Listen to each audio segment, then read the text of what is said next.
Hi friends, अगर आपको अपने सिस्टम में ऐसा ब्लू स्क्रीन का एरर आ रहा है और आपका सिस्टम बार बार रीस्टार्ट हो रहा है, तो बेसिकली इसके 4 रीज़न होते हैं। जो पहला रीज़न है, अगर आपने रिसेंटली कोई नया हार्डवेयर अपने सिस्टम में ऐड किया है, फॉर एग्जांपल आपने रैम अपग्रेड करी है या फिर आपने कोई नई हार्ड डिस्क अपने सिस्टम में लगाई है, तो आपको ये ब्लू स्क्रीन का एरर आ सकता है।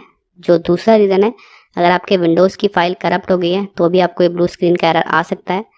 जो तीसरा रीज़न है, अगर आपने रिसेंटली कोई नया गेम या फिर कोई नया सॉफ्टवेयर अपने सिस्टम में इंस्टॉल किया है और जैसे ही आप उसको प्ले करते हैं तो उस पर भी आपको ब्लू स्क्रीन का एरर आ सकता है।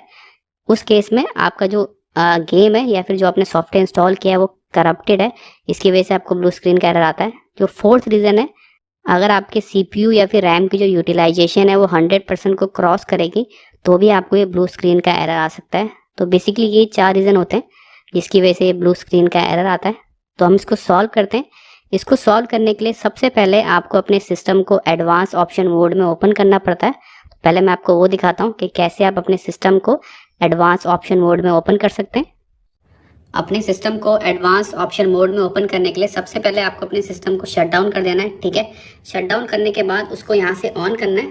जैसे आप ऑन करेंगे और ऑन करने के बाद आपने जो विंडोज़ का लोगो आता है ना, उसका वेट करना है। अब एक विंडोज़ का लोगो आएगा और जैसे ही वो लोगो आएगा आपने अपने सिस्टम को फोर्सफुली शट डाउन कर देना है। जैसे कि लोगो आ गया, उसके बाद आपने प्रेस एंड होल्ड करके इसको शट डाउन कर देना है। होल्ड करके रखना है और अब देखिए शट डाउन हो गया। उसके बाद आपने वापस इसको ऑन करना है। ऑन हुआ और आपने फिर से वेट करना है विंडोज़ लोगो के आने का। अब इसमें फिर से आया, आपने फिर से इसको फोर्सफुली शट डाउन कर देना है। प्रेस एंड होल्ड करके रखेंगे पावर बटन को। ये शट डाउन हो गया, उसके बाद वापस इसको ऑन करना है।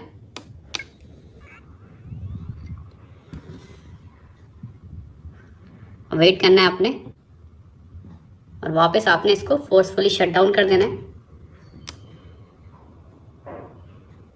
ये मैंने इसको फोर्सफुली शट डाउन कर रहा हूँ मैं इसको, और ये हो गया। ठीक है, आपने इसको वापस ऑन करना है।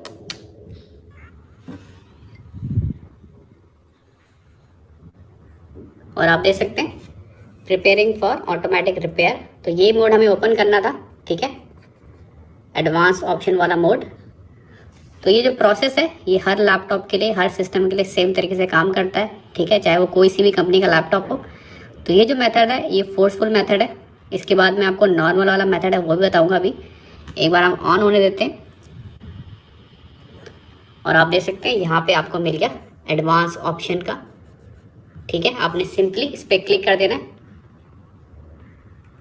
और यहाँ से आपके जो सिस्टम के एडवांस ऑप्शन है वो यहाँ से ओपन हो जाएंगे। ठीक है, ये फोर्सफुल मेथड था। अब मैं आपको बताऊंगा कि नॉर्मल मेथड कौन सा है। अब मैं आपको जो दूसरा मेथड है नॉर्मल मोड वाला वो बताता हूँ। आपने सर्च बार पे जाना है यहाँ पे और यहाँ पे आपने लिखना है रीसेट दिस पीसी और ये ऑप्शन मिल जाएगा आपको रीसेट दिस पीसी वाला। ठीक है, इस पर आपने क्लिक करना है। क्लिक करेंगे और यहाँ पे आपको मिल जाएगा ऑप्शन एडवांस स्टार्टअप। ठीक है, आपने सिंपली रीस्टार्ट नाउ पे क्लिक करना है। तो हम एक एक करके जो जो पॉइंट मैंने बताए थे, 4 रीज़न बताए थे, उनको एक एक करके सॉल्व करेंगे।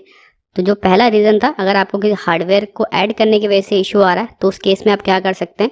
अगर आपने रिसेंटली कोई नया हार्डवेयर अपने सिस्टम में ऐड किया है, फॉर एग्जांपल आपने कोई रैम अपग्रेड करी है या फिर कोई नई हार्ड डिस्क लगाई है या फिर आपने अपने लैपटॉप या डेस्कटॉप पे कोई ग्राफिक कार्ड लगाया है, तो आपने उसको रिमूव कर देना है या फिर उसको रीइंस्टॉल करना है। ठीक है, कभी कभी क्या होता है कि इनकम्पेटेबिलिटी की वजह से भी वो ब्लू स्क्रीन का एरर आ जाता है।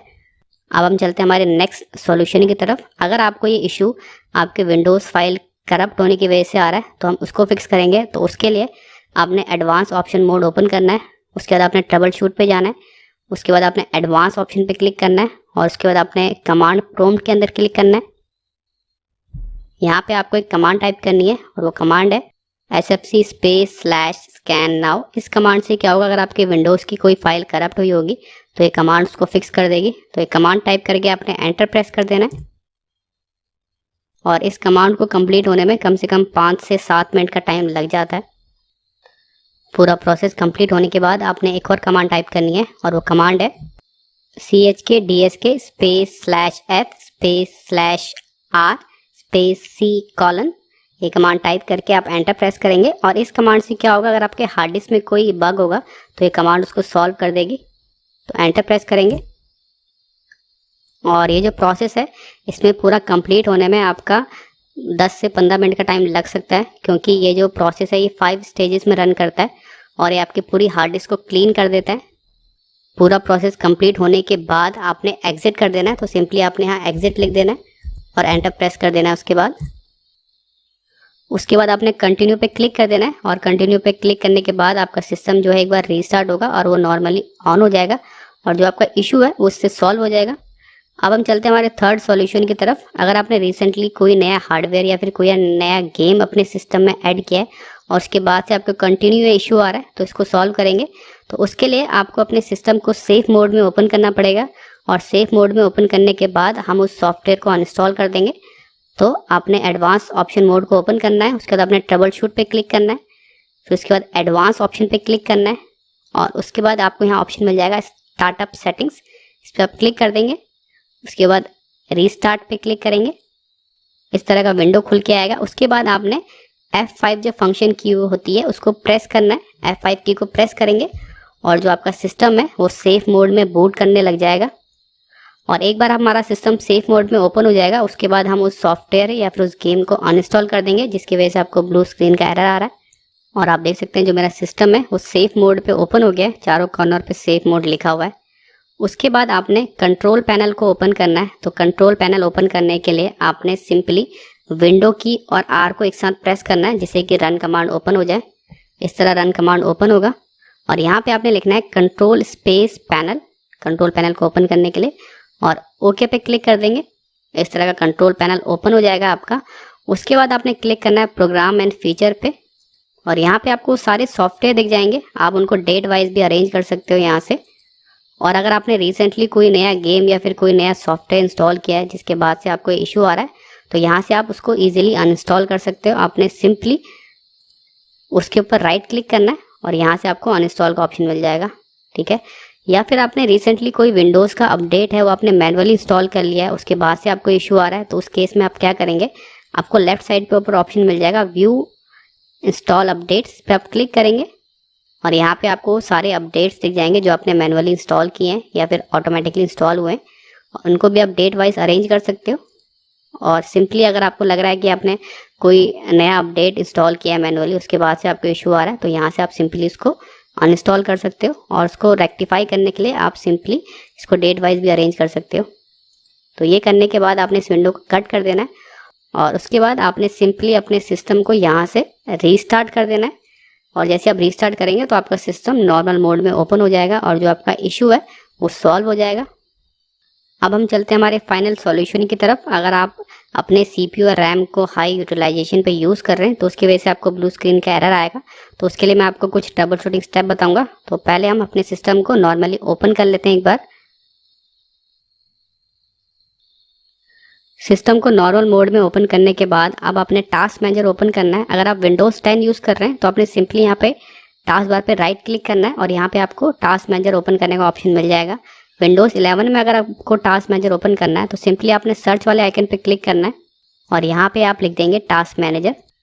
टास्क मैनेजर के ऐप पे क्लिक करेंगे। टास्क मैनेजर ओपन होने के बाद आपने ये देखना है कि अगर आपका CPU या फिर आपका मेमोरी का जो कॉलम है जैसे ही वो 100% को टच करेगा ना, आपका जो सिस्टम है वो ब्लू स्क्रीन एरर मार देगा।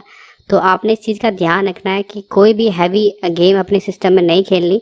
अपने सिस्टम की कंपेटेबिलिटी के हिसाब से, अपने सिस्टम की कॉन्फ़िगरेशन के हिसाब से उसमें सॉफ्टवेयर या फिर गेम रन करते हैं। मैं आपको एक एग्जांपल बताता हूँ। जैसे कि आप नॉर्मल सॉफ्टवेयर है एक्सेल, ठीक है। अगर आप एक्सेल पे हैवी डेटा पे काम करेंगे ना और आपका जो सिस्टम है इतनी हाई कॉन्फ़िगरेशन वाला सिस्टम नहीं होगा और आप एक्सेल के अंदर हैवी डेटा पे काम करेंगे तो वो आपका जो CPU है उसको 100% तक क्रॉस कर देगा और आपका सिस्टम जो है वो रीस्टार्ट मार देगा ब्लू स्क्रीन देके। तो आपने ये ध्यान रखना है कि अपने सिस्टम की कॉन्फ़िगरेशन के अकॉर्डिंग उसके अंदर गेम प्ले करनी है और सॉफ्टवेयर प्ले करने हैं। तो ये कुछ ट्रबल शूटिंग स्टेप्स हैं, इनको आप फॉलो कर सकते हैं और जो आपका इशू है वो सॉल्व हो जाएगा।